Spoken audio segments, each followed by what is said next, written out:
इस तो आज हम देखेंगे कि जो निफ्टी का अभी लास्ट मोमेंट रहा है लास्ट फ्राइडे, तो उसमें निफ्टी ने कैसे रिएक्ट किया और हम उस मोमेंट को कैसे कैप्चर कर सकते थे।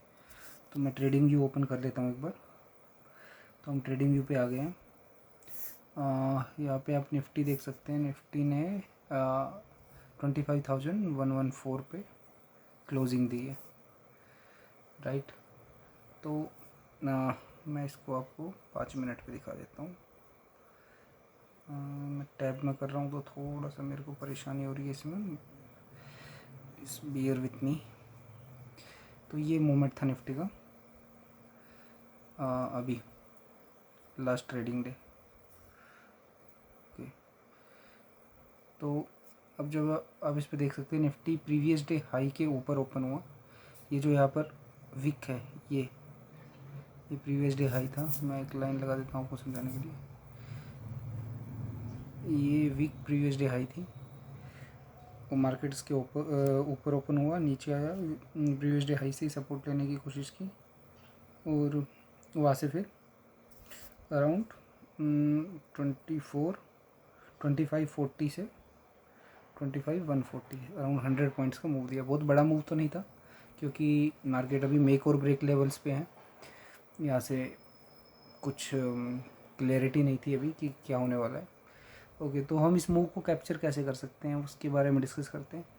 तो 99% जो न्यू ट्रेडर्स होते हैं, इवन नॉट ओनली न्यू, जो काफ़ी टाइम मार्केट में बिता चुके हैं, वो भी क्या करते हैं ऐसे मूव्स को कैप्चर करने के लिए, ऐसे या फिर कभी भी निफ्टी में ट्रेड करने के लिए वो निफ्टी का चार्ट ओपन करते हैं और निफ्टी में फिर लेवल्स लगाते हैं। फिर उन लेवल्स को वहाँ पर आता है तो वो अपने एक्शंस लेते हैं, या उनको लॉन्ग करना है या शॉर्ट करना है अकॉर्डिंगली, उनकी स्ट्रेटजी के अकॉर्डिंग। बट मेरा ये मानना है कि ये ट्रेड करने का सही तरीका नहीं है। हमको ये मुझे लगता है कि सबसे बड़ी गलती है जो हम करते हैं। एक्चुअली में हम निफ्टी को ट्रेड नहीं कर रहे हैं, हम जो ट्रेड कर रहे हैं वो प्राइस ट्रेड कर रहे हैं। और अगर हम प्राइस ट्रेड कर रहे हैं तो हमको निफ्टी के चार्ट पे लेवल्स नहीं लगाने चाहिए, हमको लेवल्स लगाने चाहिए प्राइस पे।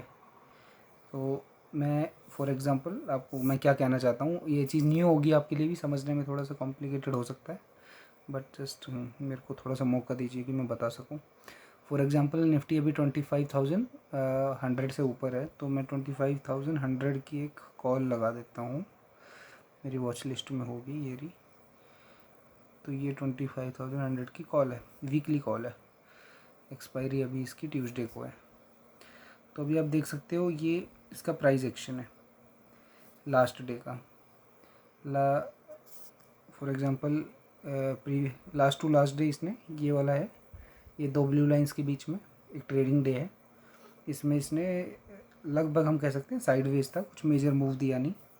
मूवमेंट कुछ 30 से 40 पॉइंट का ही दिया था। एक सेकंड में आपको मेजर करके भी दिखा देता हूँ।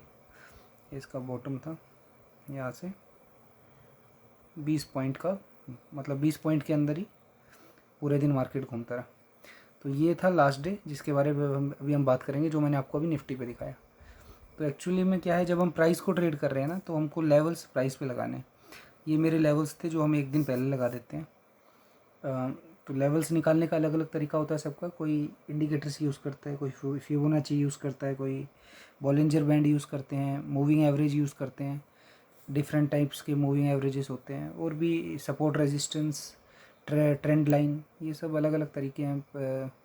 बट जो मैं यूज़ करता हूँ, मेरे को लगता है मैं सिर्फ प्राइस को ही यूज़ करता हूँ, और मुझे लगता है इससे आसान कुछ नहीं है। एक बिगनर, एक बंदे को समझाने के लिए सबसे आसान तरीका है प्राइस।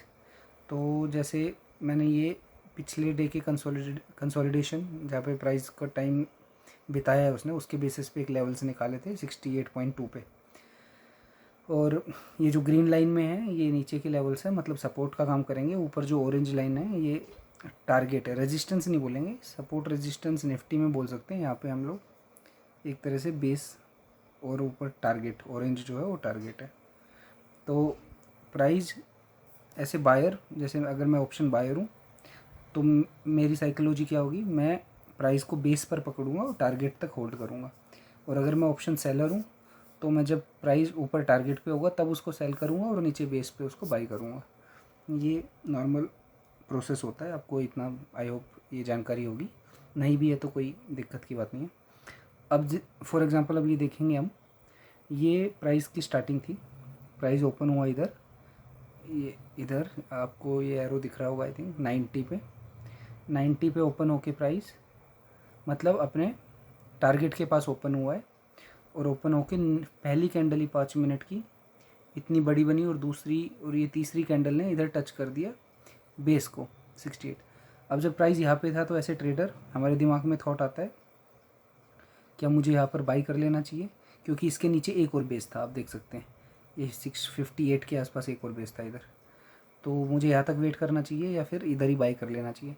इसका जवाब आपको कैंडलस्टिक देखकर ही मिलेगा कि किस तरह की कैंडलस्टिक बन रही है। कोई कैंडलस्टिक अगर इसको फुल बॉडी कैंडलस्टिक ब्रेक कर देती है और नीचे जाती है तो आपको इधर बाई नहीं करना है ऑब्वियसली, बट अभी आप